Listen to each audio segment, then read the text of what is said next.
People have always asked me, what is it like to be a beekeeper? So to help explain what it is like, I decided to create these videos to go over my experiences. I will cover lessons learned and provide explanations of what it's like to be a beekeeper.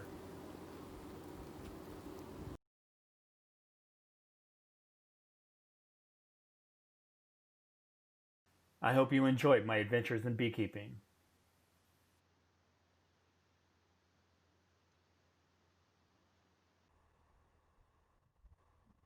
One of the main things about beekeeping that I constantly get asked about is how much does it cost? This hive is called a Langstroth Hive. It was developed in the 1800s. It has kind of most common of the hives that you'll see around town. Uh, it has the migratory bottom, which is here on the bottom. Sometimes it has the landing board, sometimes it doesn't. The piece above it is the deep. And inside this deep, there's 10 frames that are going across. And from those creates the brood chamber, where the bees go ahead and they lay their young. Uh, and then above this is another brood chamber or another deep uh, that I have, the migratory top and the migratory bottom, um, just because that it's easy to wrap it up and travel with.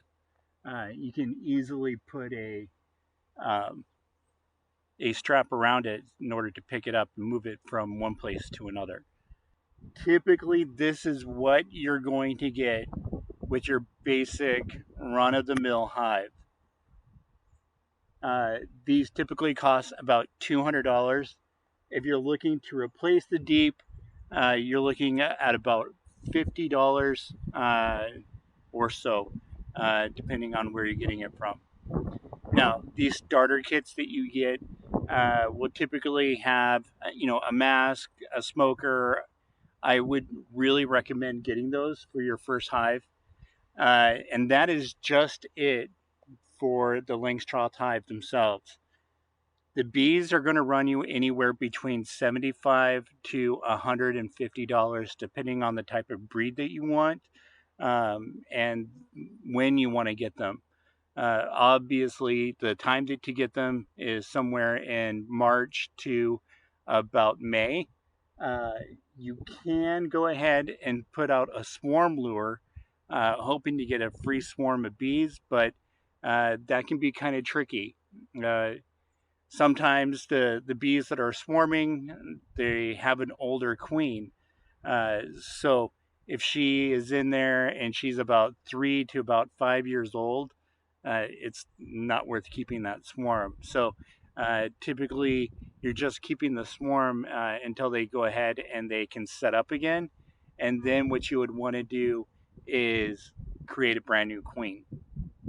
So at most, you're looking at about $350 for the bees plus the hive, and that's just the basic hive. Now, traditional beekeepers, uh, they would only use these two boxes, and then this top box is where they would look for honey. Uh, I'm not a traditionalist, so when I go ahead and I get my honey from the hive, I will put on an Illinois or a medium super for that. That will run you probably another $40 to $45 uh, to get an Illinois, so that you can add it just to collect the honey. For Oregon or for our climate, uh, you want at least uh, 18 inches. So you would want either two of the deeps or three of the Illinois for your beehive. Depending on where you are, if you're in a hotter climate or warmer climate, you would be good with just one deep. But for this area, you're going to need two deeps. So, all in all, it's about $350 max. And then for you to have a honey super, you're looking close to about $400. Just to get a suit, a full body suit, you're probably looking at another 50 to anywhere. I've seen them up to $200 a piece. So it is expensive to get started. Uh, Ways that you can cut your cost. Uh, you can go ahead and check Craigslist. There's probably a beekeeper in your area that is not wanting to be a beekeeper anymore. The second thing is check with a commercial beekeeper. You can find them out there. They can go ahead and give you or sell you a hive. For one of their hives, they're probably going to charge you about $150 to about $200 for the actual hive. But you get the hive plus the bees, uh, and it can be a huge savings. So depending on what you're wanting to do, uh, definitely, if you get a swarm or if you get a bee from a previous beekeeper, you're going to want to treat them the first year. You're going to want to make sure that they're all ready and healthy. These bees are Italians, but there's also Carniolans, and those are kind of your more familiar types.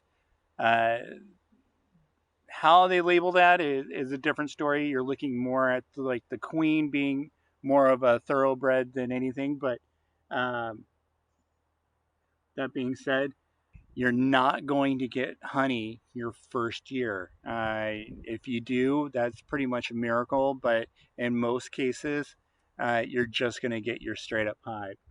Um, you're not going to get honey until your second year.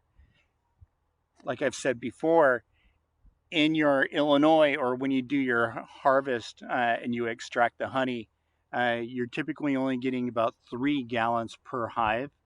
And that 3 gallons roughly mm, is about 20 jars of honey. And so uh, if you have 2 hives, you're looking at probably about 40 pints of honey that you can sell for about $10 a jar, depending on where you are. And that will kind of start paying you back for the honey that for the money that you lost in your hive. So for a little bit more, what you can get is a telescoping top. I like to use the telescoping top just because that when you do open the hive, it doesn't disturb the bees that much compared to when you have a migratory bottom or a migratory top. So you can easily just go ahead and lift this up and look inside, uh, and you're doing minimal disturbance to the bees. It's an easy way to feed your bees. It also has a top that you can vent. So when it gets too hot or if it gets too cold, you can actually just vent your hive. Um, as you can see, I have cement blocks that I use to elevate my hive. I don't use the stands that you see out there. Um, I mine is kind of out in the rural area. Mine's not in a city, and so I find that with these I have more stability, I guess, with the hive, and then I can place it on top. So it's just a preference. One of my hives is sitting up on wood, but I think I'm going to be transferring that over to cement pretty soon. So when you go ahead and you set up your hive, you're going to want to make sure that the back of your hive is sitting up on a ledge so that it is kind of sloping forward. You don't want your hive to be kind of even or kind of parallel to the earth. You kind of want it tilting up a little bit. And so the reason why you want that is because water will build up in there in the wintertime. And when it builds up, it will start flowing or flowing forward because gravity is going to pull water out of it.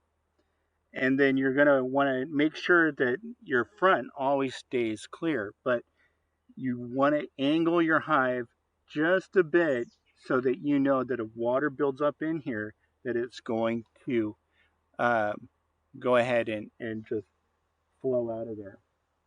Now, your telescoping top has a hole in the bottom or on the top of it, and that can let out moisture as well uh, from from this.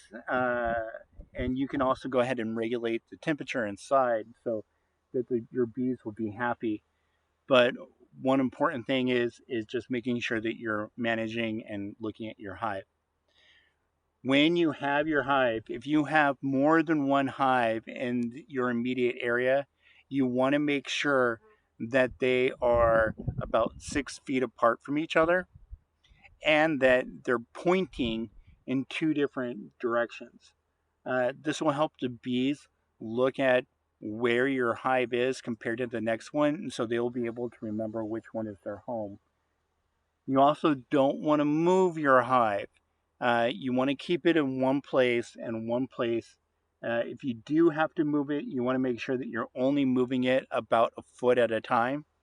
If you do have to move it more than a foot, the best thing to do is to take your hive, park it over at a friend's house for a couple days. Make sure that that friend is about maybe farther than 2 miles away, and then go ahead and bring back the hive.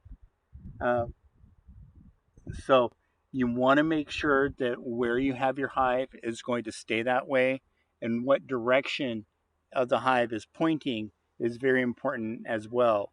You want to make sure that your hive is pointing east or to the south. You can play with your hive in a lot of different directions, but if you have two hives, you're going to want to put one facing east and then another one facing south. Uh, that will help your bees identify which one is their home. You also want to use like color schemes. So some of your hives uh, might want to like paint them a different color. I hear that helps, but uh, I'm old fashioned. I like white. So, uh, hello, little guest saying hi. Oh, all right, all right. I hope you enjoyed the video. Be sure to press the like icon. Leave a comment below if there are topics you want me to cover. To watch more upcoming videos, press the subscribe button below the video. Thank you for watching.